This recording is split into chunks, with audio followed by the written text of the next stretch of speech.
Hi, welcome back to HardReset.Info channel. In front of me I have OnePlus Pad Go 2. In this video let me show you how to perform factory reset on this device.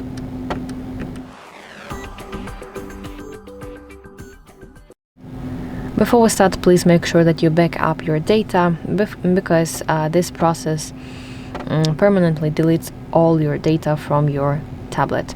That includes your photos, applications, contacts, files, etc.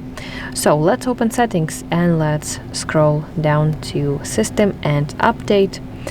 Now let's go to backup and reset option. Let's tap reset device, and here let's select erase all data.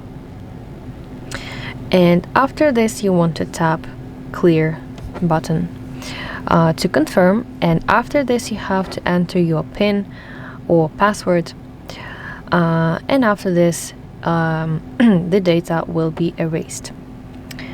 Okay, so that is basically it. Thank you for watching. If you find this video helpful, please like it and subscribe to our channel to see more content like this.